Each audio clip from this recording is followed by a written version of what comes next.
నమస్తే, welcome to rhythm Telugu special story. మరికొన్ని రోజుల్లో ప్రారంభం కానున్న రామ మందిర నిర్మాణం పనులు చివరి దశకు చేరుకున్నాయి. అయితే ఆ ఆలయ ప్రధాన ద్వారాలు మన భాగ్యనగరంలోనే ముస్తాబవుతున్నాయన్న విషయం ఎంతమందికి తెలుసు? అవును, బోయినపల్లి అనురాధ టింబర్ డిపోలో అయోధ్య రామ మందిరంలో ఉపయోగించే ద్వారాలు, తలుపులు రూపుదిద్దుకుంటున్నాయి. మొత్తం 18 ప్రధాన ద్వారాలతో పాటు మరో 100 తలుపులను తయారు చేస్తున్నారు. గతేడాది జూన్ నుంచి ఈ పనులు మొదలయ్యాయని, ద్వారాలన్నిటిపై బంగారపు పూత పూస్తున్నట్లు వివరించారు. ద్వారాల తయారీ కోసం తమిళనాడు నుంచి 60 మంది కళాకారుల బృందం రేయింబవళ్లు శ్రమిస్తోంది. ఇటు వాటి కోసం బాలార్షా నుంచి నాణ్యమైన టేకు కలపను ఉపయోగిస్తున్నారు. ప్రధాన ద్వారంతో పాటు ఆలయంలో ఉపయోగించే మిగతా తలుపుల తయారీలో ప్రత్యేక శ్రద్ధ తీసుకున్నట్లు అనురాధ ఇంటర్నేషనల్ టింబర్ డిపో నిర్వాహకులు వెల్లడించారు.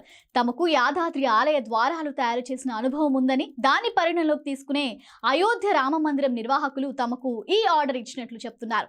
తమతో పాటు ప్రతిష్టాత్మక L&T కంపెనీ, టాటా ఇన్ఫ్రాస్ట్రక్చర్ వంటి సంస్థలు పోటీ పడగా, యాదాద్రి లక్ష్మీ నరసింహస్వామి ఆలయ ద్వారాల నిర్మాణంలో తమ ప్రతిభను చూసిన అయోధ్య నిర్వాహకులు తమకే ఈ పనులు అప్పగించినట్లు అనురాధ టింబర్ డిపో తెలిపింది. ఇది ఇవాల్టి స్పెషల్ స్టోరీ. చూస్తూనే ఉండండి రితం తెలుగు.